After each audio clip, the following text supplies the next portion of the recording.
Patung ini merupakan patung Gubernur Suryo. Gubernur Suryo adalah gubernur pertama Jawa Timur pada tahun 1945.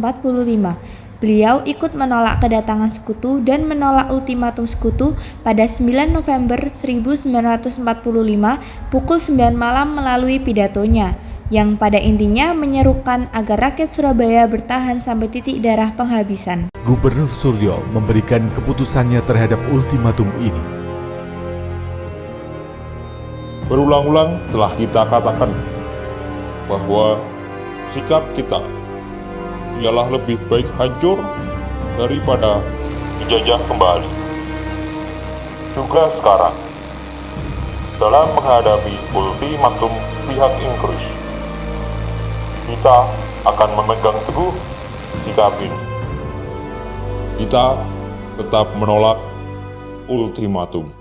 Selanjutnya, Doel Arnowo adalah Ketua KNI, Komite Nasional Indonesia untuk Surabaya, yang kemudian tahun 1950 beliau menjabat sebagai Wali Kota Surabaya. Di antara orang-orang yang berjuang 10 November 1945 ada sosok seorang nasionalis yang juga ikut memprakarsai berdirinya Tugu Pahlawan di Surabaya. Ia adalah Doel Arnowo. Yaitu Bung Tomo.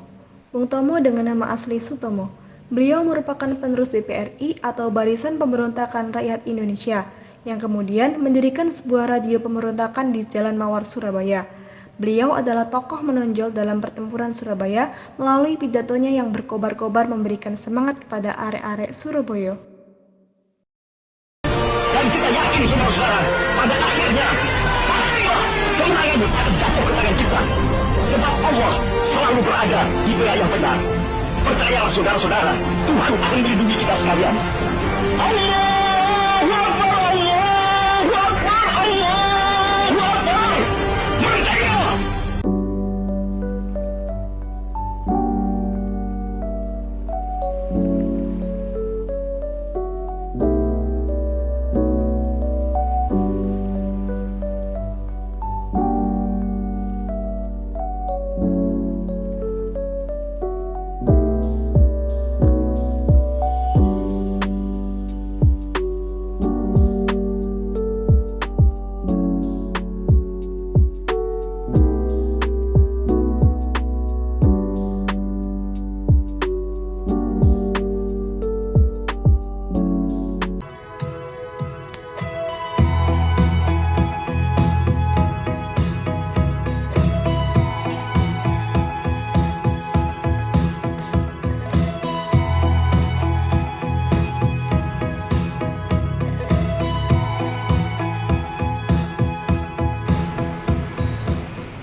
Resolusi jihad pada peristiwa pertempuran Surabaya.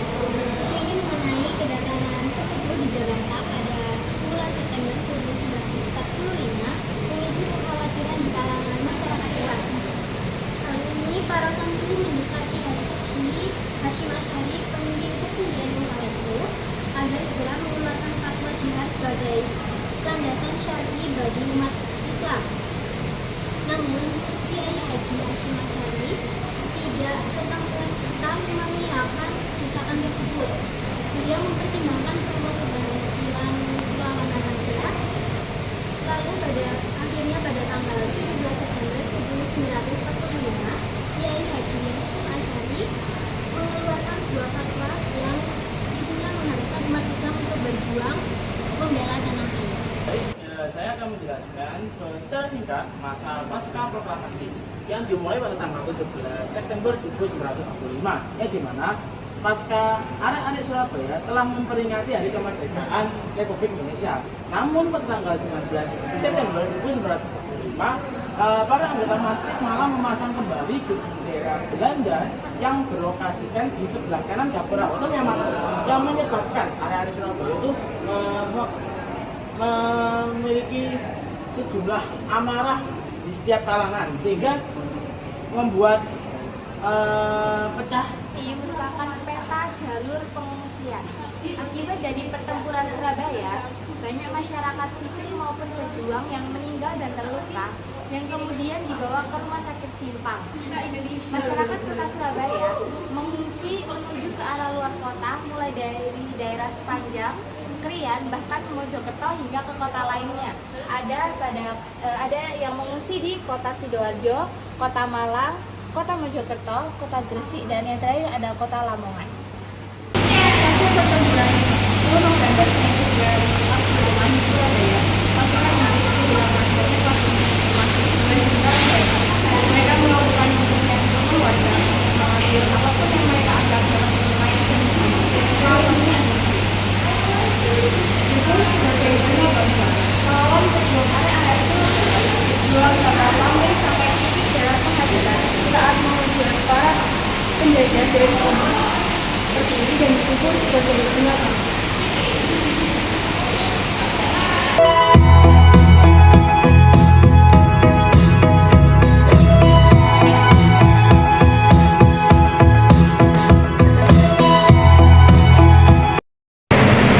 Berikut adalah gambar peristiwa pertempuran di Batang Merah pada tanggal 31 Oktober 1945.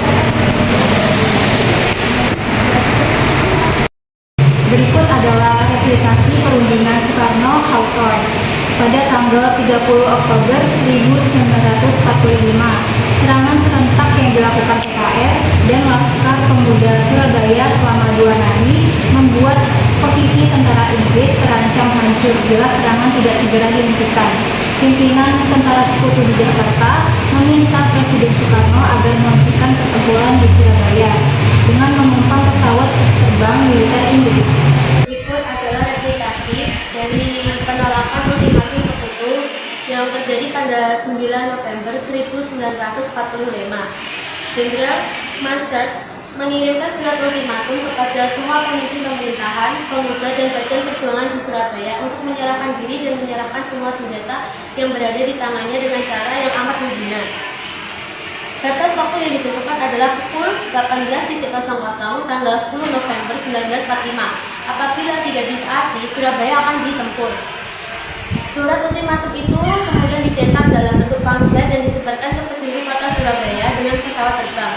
Untuk menjawab ultimatum ini, Gubernur Jawa Suryo, Presiden Sudirman, Ketua KNI Dr. Arnowo menghubungi Presiden Soekarno yang kemudian mengirim Menteri Luar Negeri A. Subarjo untuk berunding dengan Panglima Tentara Sekutu. Ternyata perundingan tersebut gagal. Pemerintahan pusat menyerahkan sepenuhnya kepada rakyat Surabaya. Melalui pidato radio pada malam hari 9 November 1945, Gubernur Suryo menyatakan menolak ultimatum. Soekarno, Ketua BKR Kota, bersama semua pemimpin Laskar Pemuda Surabaya bersumpah untuk mempertahankan kota Surabaya sampai tetes darah terakhir. Markas pertahanan kota dibentuk. Kota Surabaya dibagi atas 3 sektor dan 3 lini pertahanan. Barikade dipasang di seluruh jalan-jalan seluruh kota Surabaya. Tepat pada pukul 6 pagi pada tanggal 10 November 1945, Inggris mulai melaksanakan ultimatumnya dengan diawali tembakan meriam kapal, kemudian diikuti dengan pembobaman dari laut dan udara.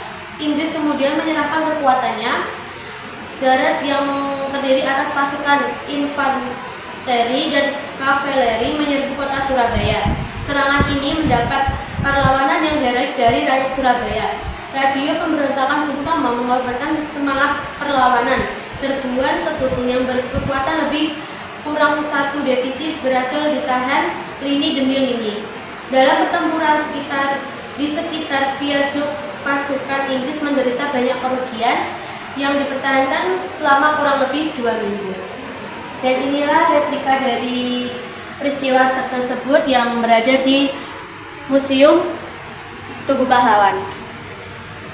Berikut adalah diorama di mana terjadinya pertempuran 3 hari di kantor pos Tegurejo tanggal 27 sampai dengan 29 Oktober 1945. Jadi pada tanggal 25 Oktober tahun 1945 di Pelabuhan Tanjung Perak dengan kekuatan 6.000 orang tentara Inggris dari Brigade Infanteri India yang berjumlah 49 divisi di bawah pimpinan Brigadir Maladi.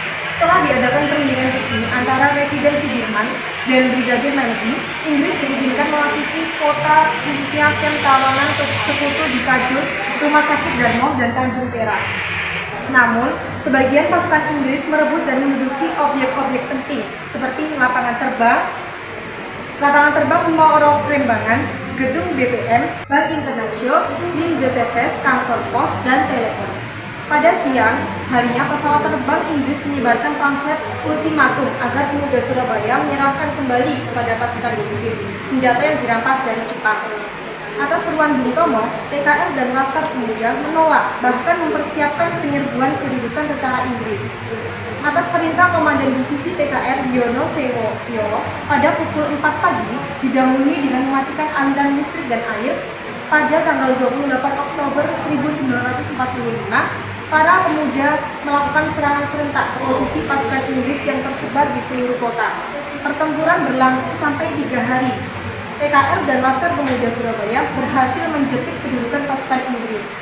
Untuk menyelamatkan pasukannya yang hampir hancur, pimpinan tentara Inggris Mayor Jenderal Hawthorne meminta bantuan Presiden Republik Indonesia agar menghentikan pertempuran. Jadi ini adalah diorama dari pertempuran 3 hari di kantor pos Kebendojo yang ada di Museum 10 November.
Jangan emot itu, Ibnu jangan emot, diam.